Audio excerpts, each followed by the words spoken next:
Hello everyone, I am NVS Abhishek and I have secured an All India rank of 14 in GATE Computer Science 2021 and मैं ये YouTube video बना रहा हूँ ताकि मैं आपसे अपनी ये 1-1.5 साल की जो जर्नी है वो शेयर कर सकूँ। आपको मैं वो सब चीज़ बता सकूँ जो मैंने इन 1-1.5 सालों में सीखा है और उनसे होपफुली आपको कुछ फ़ायदा हो और आप कुछ चीज़ें अपने खुद के प्रिपरेशन में भी इनकॉर्पोरेट कर सकें। तो चलिए शुरू करते हैं।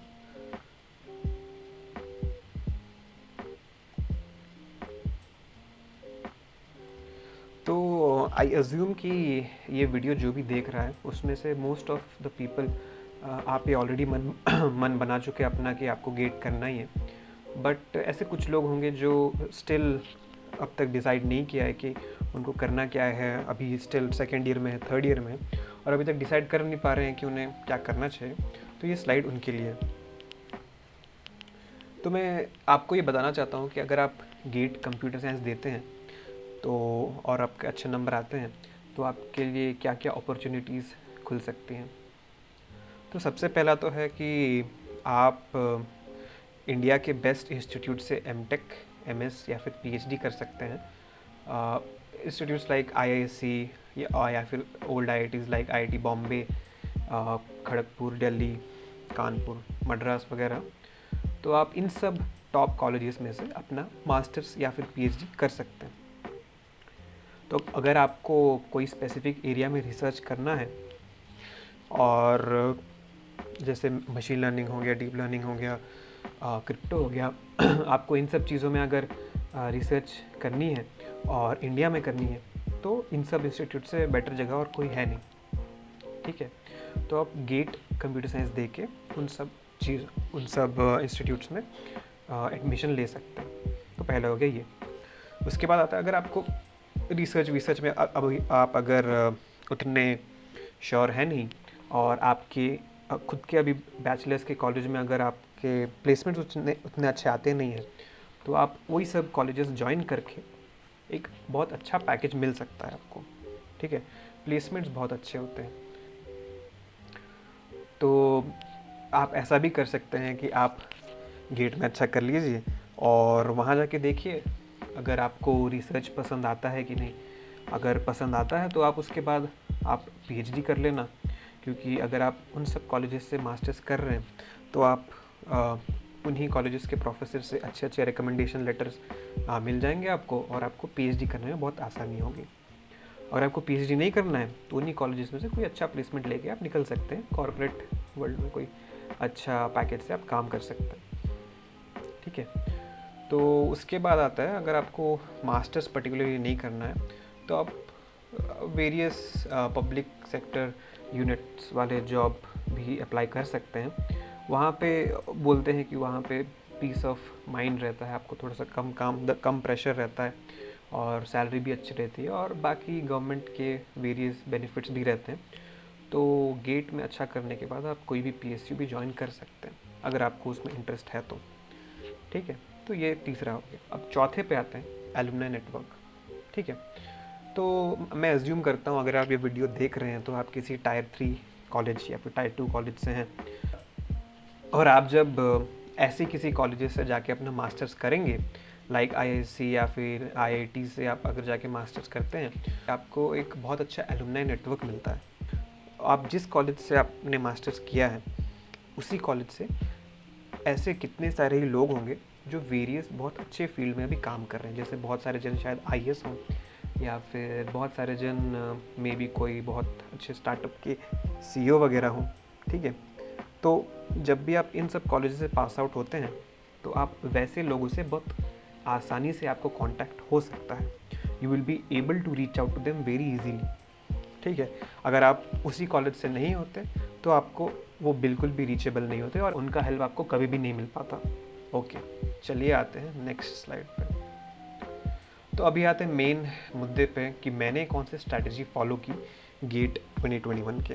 तो मैं पहले से बता दे रहा हूँ कि ये मेरी स्ट्रैटेजी है और मैंने इसे फॉलो करके मेरे को रिजल्ट्स मिले हैं। आपको जो अच्छा लगे उसे आप लेके अपने प्रिपरेशन में इनकॉर्पोरेट कर सकते हैं। ठीक है, तो स्ट्रैटेजी की सबसे पहले शुरुआत होती है कि आपको डिसाइड करना पड़ेगा कि आपको पढ़ना कहाँ से। तो सबसे पहला ऑप्शन आ जाता है स्टैंडर्ड बुक्स का। तो सपोज़ आप अभी थर्ड ईयर में हैं या फिर सेकेंड ईयर आपका ख़त्म हो रहा है, तो आपके पास बहुत टाइम है। ठीक है, तब आप क्या कर सकते हैं, आप हर सब्जेक्ट के अच्छे स्टैंडर्ड बुक्स उठा सकते हैं और शुरू से बहुत अच्छे से पढ़ सकते हैं।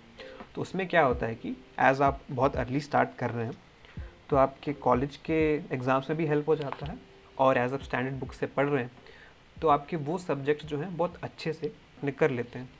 ठीक है, तो स्टैंडर्ड बुक्स आप तभी प्रेफर कीजिए जब आपके पास अच्छा खासा टाइम हो before GATE exam. Because standard books में ये होता है कि आपको बहुत सारा कंटेंट होता है, वो जो कंटेंट है वो क्यूरेटेड नहीं होता अच्छे से गेट के अकॉर्डिंग, और आपको ये कभी अंदाज़ा होता नहीं है कि कौन से टॉपिक को ज़्यादा इंपॉर्टेंस दिया जाए और कौन से टॉपिक को कम। ठीक है, तो स्टैंडर्ड बुक्स में वही है कि आपको थोड़ा सा ज़्यादा टाइम लग सकता है एज़ कम्पेयर टू कोई वीडियो देखने से, अगर आप उतने यूज टू नहीं हैं बुक्स पढ़ने के। तो इसलिए मैं ये तभी रिकमेंड करूँगा जब आपके पास गुड अमाउंट ऑफ टाइम है। उसके बाद आता है ऑनलाइन कोचिंग। तो आजकल बहुत सारे ऑनलाइन कोचिंग आ चुके हैं जिनसे आप कोई भी चूज़ कर सकते हैं। इसमें आपको ये एक फ़ायदा मिलता है कि आप जो भी वीडियोस हैं ऑनलाइन कोचिंग में वो अपने हिसाब से देख सकते हैं। ठीक है, फॉर एग्जांपल अगर आपने ऑफलाइन कोचिंग लिया है तो इसमें ये दिक्कत आ जाती है कि आप एक ऐसे क्लास में होंगे जहाँ पे 200 बच्चे या 150 बच्चे और बैठे हैं। तो ये हो सकता है कि आप अपने क्लासमेट से बहुत ज़्यादा ही आगे हों, बहुत ज़्यादा ही अच्छे पढ़ते हों, टीचर उस हर टॉपिक्स को बहुत स्लोली ले और उसमें बेकार में आपका ज़्यादा टाइम ज़ाया होगा। बट ये भी हो सकता है कि आप थोड़े से स्लो हों as compare to other students. तो उसमें ये प्रॉब्लम होता है कि क्लास बहुत जल्दी से चलने लगती होगी आपके हिसाब से और आप उतने अच्छे से समझ नहीं पाएंगे। तो दोनों ही केसेस में होता ये है कि जो कंटेंट है वो आपके स्पीड ऑफ लर्निंग के हिसाब से नहीं चलता है, वो जो मेजॉरिटी ऑफ द क्लास जिस वे में लर्न कर रहा है उस हिसाब से जाता है।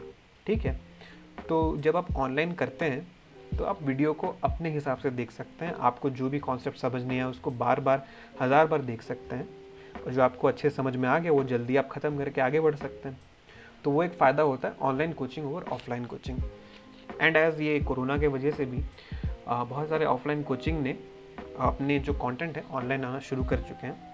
तो मैं तो रिकमेंड करूँगा आपको ऑनलाइन कोचिंग प्रेफर करने को as compare to offline. Because offline में ये भी हो जाता है कि आपको पूरा सेंटर जाना पड़ता है पूरे ट्रैवल करके, तो आपके वो शेड्यूल भी वैसा होता है कि आपको हर दिन शाम को ऐसे 4 घंटा देना पड़ेगा। तो ट्रैवलिंग का टाइम हो गया, वहाँ पे जाके पहुँच के फिर पढ़ के फिर वापस आने का टाइम हो गया, तो बहुत टायरिंग होता है और बहुत ज़्यादा टाइम वेस्ट भी होता है।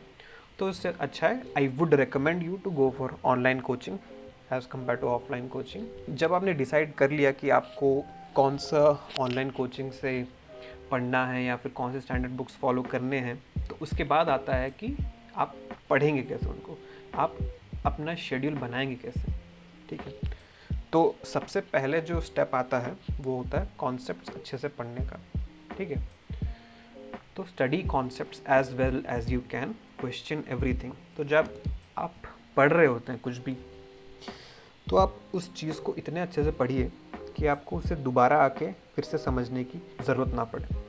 ठीक है, सपोज़ एक स्टेटमेंट दे रखा है आपके बुक में या फिर कोचिंग में, तो आप उसको बार बार क्वेश्चन करिए कि ये इस तरह से क्यों नहीं हो सकता, ये उस तरह से क्यों नहीं हो सकता, इसको हम ऐसे भी तो कर सकते हैं। तो आपको एक ही चीज़ को पकड़ के इतना प्रोब करना है कि आपको ये समझ में आ जाए कि उस एक ही चीज़ को आप कितने अलग तरीक़ों से कर सकते हैं। और आजकल जैसा गेट का पैटर्न आ रहा है, अगर आप कॉन्सेप्चुअली स्ट्रांग नहीं है तो आपका अच्छा चांस नहीं रहता बहुत अच्छा रैंक लाने के लिए। ठीक है, तो आपको कॉन्सेप्चुअली बहुत बहुत ज़्यादा स्ट्रांग होना पड़ेगा।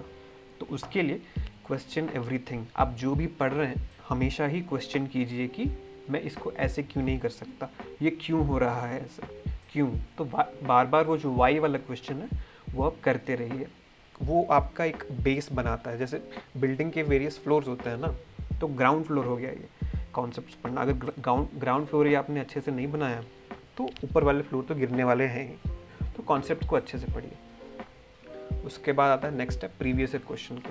तो प्रीवियस ईयर क्वेश्चन जो है वो बहुत ज़्यादा इंपॉर्टेंट है, बिकॉज जब आप प्रीवियस ईयर क्वेश्चंस लगाने बैठते हैं, कुछ कुछ ऐसी चीज़ें होंगी जो आपने पहले कभी देखी भी नहीं होगी, और जब आप उन पे और रिसर्च करते हैं तो आपका जो कॉन्सेप्ट ऑलरेडी आप एक्स सीख चुके थे, तो अभी एक्स प्लस वाई और सीखेंगे, ठीक है।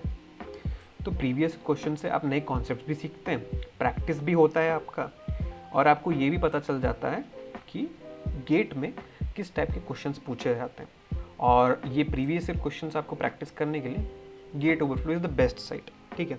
गेट ओवरफ्लो में हर प्रीवियस ईयर क्वेश्चंस पे इतने अच्छे डिस्कशंस हुए हैं, तो आप उसको डेफिनेटली फॉलो कीजिए।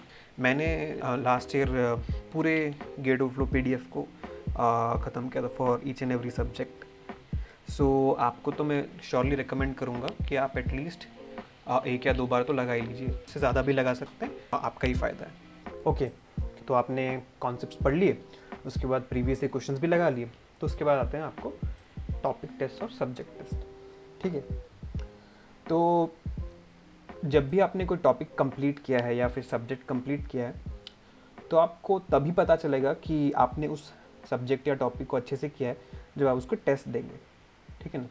जब आप उसके टेस्ट देते हैं तो आपको दोनों चीज़ हो जाते हैं, आपको ये पता चल जाता है कि आप कॉन्सेप्ट्स अच्छे हैं कि नहीं, और आपको ये भी पता चल जाता है कि आप हर क्वेश्चन को टाइम पे ख़त्म कर पा रहे हैं कि नहीं, ठीक है।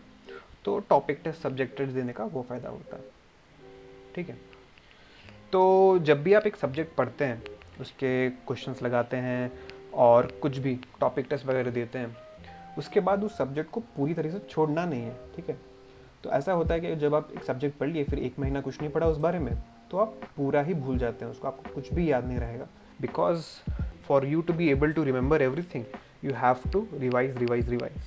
अगर आपने रिवीजन अच्छे से नहीं किया तो आप फॉर श्योर उसको भूल ही जाएंगे कभी ना कभी। रिवीजन करने का एक और तरीका ये भी हो सकता है कि जब आप टॉपिक टेस्ट सब्जेक्ट टेस्ट दे रहे हैं, तो उसके पहले ही उस टॉपिक को या फिर उस सब्जेक्ट को अच्छे से रिवाइज कर लीजिए, उसके बाद टॉपिक टेस्ट या सब्जेक्ट टेस्ट दे दीजिए, ठीक है।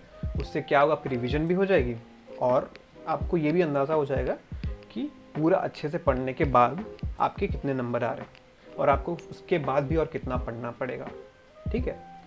तो रिवीजन इज़ वेरी इंपॉर्टेंट। तो उसके बाद आता है कि repeat the steps 3 to 5 multiple times, go back to step 2 if required. तो ये सब जो मैंने लिखा है स्टेप 3 to स्टेप 5, आपको जितना हो सके रिपीट करना है, ठीक है। आपको प्रीवियस क्वेश्चंस जितने हो सके आप बनाना है, और टॉपिक टेस्ट जितने हो सके देना है, और रिवाइज आपको जितना हो सके करना है। तो ये 3 चीज़ जो है आपको after learning all the concepts you have to repeat these 3 things, ठीक है। फिर आपको ऐसा कुछ लगे कि आप कुछ कॉन्सेप्ट भूल रहे हैं, तो वापस जाके उस कॉन्सेप्ट को भी फिर से पढ़ लीजिए, कोई दिक्कत नहीं है। तो repeat steps 3, 4, 5 after you have completed reading the concepts, ठीक है। अगर आप फिर कॉन्सेप्ट भी याद नहीं आ रहे हैं तो स्टेप 2 में जाके वो कॉन्सेप्ट्स भी पढ़ लीजिए एक और बार, ठीक है। तो ये है 6th पॉइंट। उसके बाद आता है 7th पॉइंट, आपको ये हर सब्जेक्ट के लिए करना है, ठीक है। तो हर सब्जेक्ट के लिए आप ये पर्टिकुलर स्ट्रैटेजी फॉलो कर सकते हैं। क्या है स्ट्रैटेजी? कॉन्सेप्ट्स पढ़ना है, प्रीवियस ईयर क्वेश्चंस करने हैं, उसके बाद टॉपिक टेस्ट या फिर सब्जेक्ट टेस्ट वगैरह देने हैं, उसके बाद रिवाइज करते रहना है ताकि आप भूलें नहीं, और उसके बाद ये जो 3 चीज़ों का साइकिल है उसको आप रिपीट करते रहिए, ठीक है। Previous year question, topic test, subject test और रिविजन का ये जो साइकिल है आप रिपीट करते रहिए जितने बार हो सके। और उसके बाद अगर कुछ कॉन्सेप्ट्स आप भूल रहे हैं तो वापस आप स्टेप 2 में चले जाइए और कॉन्सेप्ट्स को फिर से पढ़ लीजिए। तो ये आपको ये जो पूरी चीज़ें हर सब्जेक्ट के लिए आपको करनी पड़ेंगी। तो मोटिवेशन इज़ इम्पॉर्टेंट, ठीक है। तो अगर आप जॉब में हैं या फिर आपने ड्रॉप लिया है या फिर आप कॉलेज के प्लेसमेंट्स के साथ आप प्रिपेयर कर रहे हैं, ठीक है, तो आपको मोटिवेशन की थोड़ी बहुत तो आवश्यकता होगी, बिकॉज आप इस गेट एग्ज़ाम में अपना टाइम देके एक अच्छा खासा रिस्क ले रहे हैं, ठीक है। Let's be honest with ourselves, because get after all एक 3 आवर्स का एग्ज़ाम है जो साल में एक बार होता है, और उस पर्टिकुलर दिन कुछ भी हो सकता है, ठीक है। आपका पेट खराब हो सकता है, आपको सर दर्द हो सकता है, आपको बुखार चढ़ सकता है, कुछ भी हो सकता है। तो आप अपना जो 1 साल 1.5 साल का टाइम है आप दे के एक अच्छा खासा रिस्क ले रहे हैं, ठीक है। तो उससे क्या होता है कि आपके मन में डाउट ज़रूर आएंगे कि ये जो मैं टाइम दे रहा हूँ और ये जो भी मैं कर रहा हूँ, क्या उसका कुछ पॉजिटिव रिजल्ट्स आएंगे कि नहीं आएंगे। तो ये सब मोमेंट्स पे आपको जो बाहर से इंस्पिरेशन या मोटिवेशन, उससे बहुत आपको हेल्प होगा। तो मैंने क्या किया था कि मैंने ये जो एक आईआईएससी का जो एक मैंने प्रिंट आउट के को कैंपस का मैंने प्रिंट आउट निकाला था और उसको मैंने लगा अपने वॉल पे आके पेस्ट कर दिया था। तो जब भी ऐसे कुछ मोमेंट्स आते थे, जब सेल्फ डाउट्स होते थे या फिर कोई टेस्ट सीरीज़ में ख़राब नंबर आ गए वगैरह वगैरह, तो मैं क्या करता था कि इस पिक्चर को देखता था और ये सोचता था कि कैसा ही अच्छा फीलिंग होगा अगर मैं इस कैंपस में जब घूमूंगा या फिर पढ़ूंगा, इतने अच्छे प्रोफेसर से मिलूंगा, ठीक है। तो ये जो पर्टिकुलर पिक्चर था, मैं जब खुद को विजुअलाइज करता था कि मैं वहाँ पे जाके पढ़ूंगा, तो मेरे को एक सर्टन पुश देता था कि हाँ, मुझे और मेहनत करनी पड़ेगी ताकि मैं वहाँ तक पहुँच सकूँ, ठीक है। तो ये this acted like kind of A motivator for me, like pasting this picture on my wall, ठीक है। तो आप वैसे ही अपने पूरे रूम को ऐसे ही छोटे मोटे पिक्चर से जो भी आपको मोटिवेट कर सके उससे आप पेस्ट कर सकते हैं अपने वॉल पे। और जब भी आपको थोड़ा सा डिमोटिवेटेड फील हो, आप उन पिक्चर्स को देखना और सोचना कि हाँ, मैं उस कॉलेज में मेरे को जाना ही है और मेरे को और ज़्यादा मेहनत करनी पड़ेगी वहाँ तक पहुँचने के लिए। तो ऐसी कुछ चीज़ों से मैं मोटिवेटेड बना रहा है, बिकॉज मैंने तो ड्रॉप लिया था तो और बड़ा रिस्क, बिकॉज मेरे पास बैकअप ऑप्शन था नहीं कुछ किसी जॉब का। बट और सेल्फ डाउट्स भी बहुत आते थे, बट यही एक फ़ोटो देख के मुझे थोड़ा सा और पुश करने का मन करता था। तो मोटिवेशन इज़ डेफिनेटली इम्पॉर्टेंट, और डेफिनेटली आप अपने एनवायरनमेंट को ऐसे बनाइए जैसे कि आपको हर चीज़ हमेशा आपको और ज़्यादा पुश मिले टू वर्क हार्ड, ठीक है। तो this was my way of getting motivated. तो एक चीज़ मैंने सीखा आफ्टर लाइक 1.5 years इन गेट प्रिपरेशन की, गेट इज़ नॉट लाइक आपको एक बहुत अच्छा मैथमेटिशियन होना पड़ेगा या फिर आपको एक बहुत अच्छा कंप्यूटर साइंटिस्ट होना पड़ेगा टू क्रैक गेट, ठीक है।